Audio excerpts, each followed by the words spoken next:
Hey y'all, I say y'all because I'm in the South. I'm trying to do this horizontally for the first time, so it's gonna be a little weird, just bear with me.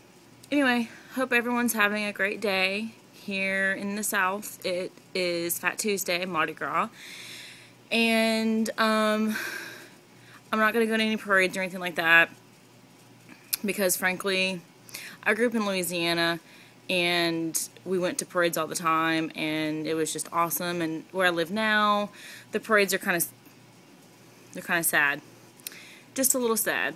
So, and plus it's kind of rainy outside. I just don't really want to, I don't know, I just don't really feel like going outside. I'm a recluse, what can I say? I really am. Anyway, so this video is going to be surrounded by the topic of dysfunctions all around.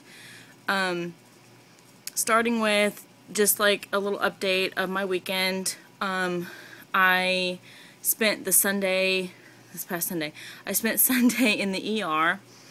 It was for an issue that was going on for the last 2 weeks. Not to be TMI, I know that I have, all kinds of viewers, all ages and, all sexes. But just some female issues that I was having.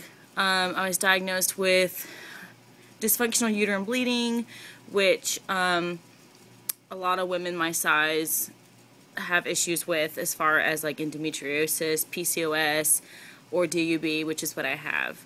So that was a lot of fun. Not really. Spent the whole day in the ER.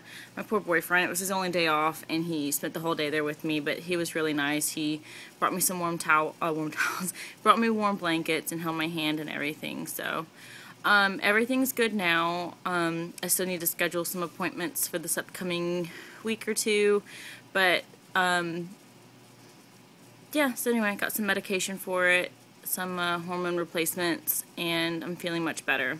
So, but it just kind of like made me think about like all the dysfunction in my life. Like just seeing that on a piece of paper that I was diagnosed with dysfunctional uterine bleeding, it just made me really kind of think about all the dysfunction.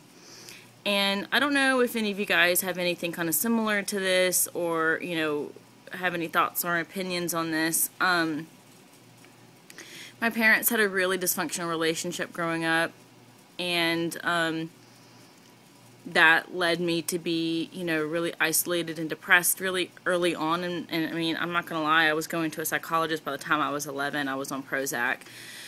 And so I definitely turned to food for comfort, amongst some other things that happened. And, I just feel like I used that, you basically you can only give what you have. So, I feel that, unfortunately, my parents didn't teach me or show me the best examples of a healthy relationship with anything, really. They struggled with eating and food, so I watched them and learned their dysfunctional relationship with food, and also just their dysfunctional relationship with each other.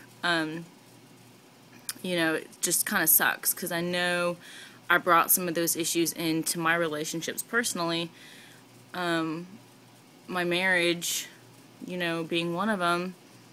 I married super young. Like the first guy I fell in love with, I was married by 21, and then divorced by the time I was 27, 28. So we were together for about 7 years. We were married for about 5, and just total dysfunction. I mean, he's a great guy, don't get me wrong, we're still friends, but just no communication whatsoever, and just a lot of issues in general. So, yeah, anyway, and my current relationship, there's some dysfunction there too. I mean, I love the guy, honestly, I love him with all my heart. Will I ever get married again? Never. Never again. We were engaged for a short period of time, and I honestly was like, I could, I guess I could see myself getting married again. But the more I think about it, the more I think that, maybe marriage is overrated. But again, this has a lot to do with just my views and I have a very self-defeatist attitude. Like I said, I push people away, and when I feel like things are going too good for me, I'm like, well, what's going on? You know, when is the other shoe supposed to drop? And so I have a lot of trust issues as well, because I feel like I'm just not good enough, and, you know, how could anyone love me? How could anyone want to be with me? I'm so overweight and gross, and so yeah, just more issues of just dysfunction all around. And I just want to ask you guys out there, you know, if y'all have had any problem, you know, any issues with dysfunction in your life, whether it be, you know, your parents when you grew up, or just, you know, your personal relationships, either with food or, you know, obviously with food, but with, you know, friends and family, or just, you know, your boyfriend or girlfriend or your spouse, or what have you. And if that ever led you to eat and to kind of turn to food for any kind of comfort. Because, I mean, it can feel really lonely and isolating whenever you push people away, even though you're doing it yourself, and, you know, I know it's my fault. I still feel really lonely, and I'm trying really hard with that. Like I said, I definitely want to start going to a counselor and really kind of figuring out some issues that I have. So anyway, yeah, dysfunction. It's fun. Another thing I was going to ask, if anyone out there that watches this, if anyone's been diagnosed with fibromyalgia. I was diagnosed about 2 years ago. I was in a really bad car wreck in the summer of 2010, and I know that I've read a lot of research saying that that kind of stuff can really kind of trigger it to come to the surface, and I feel like, you know, maybe that has something to do with it. However, having the fibromyalgia definitely makes it hard for me to work out or just to get up on top of my hyperthyroidism. I just feel like I'm just tired all the time, and I'm just in pain like all the time. So, just seeing if any of you guys have any of those issues. I know that males can have it too. It's not as common for males to have it, but if any females that come across this video and watch it, let me know if that got better after you lost weight. I'm sure it's going to help. However, I don't know for sure. I don't have any, like, I don't know anyone in particular. So let me know if any of you guys was diagnosed with fibromyalgia and if it got better after you lost weight, because I'm really excited to see if that will help with any of the pain and pressure. And definitely losing some weight will get me a little more active, a little more mobile, and then I can work out, and working out definitely helps the fibro. Anyway, I am getting my passport stuff sent off today, so another kind of step in the direction, and I gotta go fill out all that stuff, and I gotta go send in all that paperwork and whatever, and give them my IDs and my social and my birth certificate and all that good stuff. So I'm gonna go do that here in a moment. I was kind of avoiding the downtown area, which is where I have to go to fill out all my paperwork because of the parades. It's being Mardi Gras and all. So I think it's kind of probably cleared up by now. So I'm gonna go head down there and start all that good fun paperwork and hand them my birth certificate and all that stuff and mail it out. So anyway, I'm trying to think if there's anything else I wanted to talk to you all about or just mention in this video.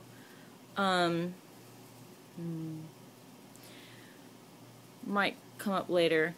I viewed some, you know, videos about, you know, telling family and friends and stuff, and I definitely you know, I've told some family members about it, about my surgery. But as far as like friends are concerned, I'm not gonna tell my friends. I know that they probably would still support me regardless. But honestly, I don't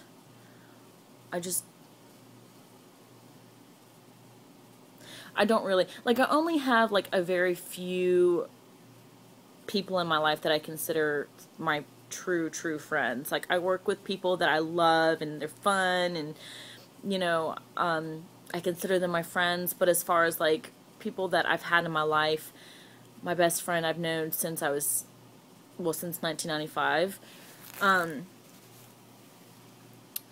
Actually, her mother is in the process of trying to get gastric bypass here in the States, and she was not very receptive to that idea. She just kind of confided in me that, you know, she feels like it's a cop-out, and she doesn't really have a lot of sympathy for people that are overweight.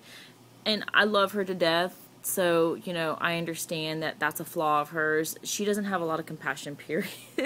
But she's an awesome person. You know, honestly, I would never say anything bad about her. She's been there with me through a lot of things. She was there with me through my mother's death, through my divorce, through just a lot of stuff, and she's a great person.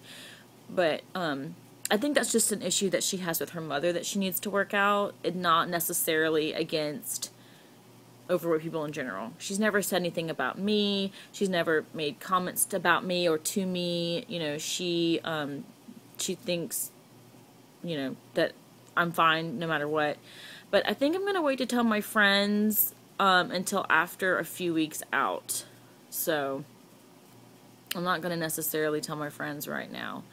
Maybe in a few months out. I don't know. We'll see. I know I'm going to have to eventually tell them whenever we go out and they want to get a few drinks or have dinner.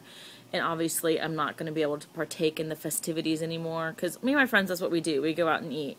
Or we'll go to each other's house and have a bottle of wine or, you know, a few beers or make some margaritas or something like that. We're not really like party people.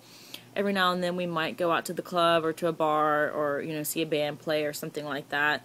But, I mean, we're all, like, older. You know, we're all, like, in our 30s, and a lot of my friends have, like, kids and are in long-term committed relationships, as am I. So we're just not, you know, club girls anymore. So, but anyway, all right, well, I'm going to go ahead and get out of here and go do my stuff for my passport. And, yeah, so, all right. Until next time, I'll see you later.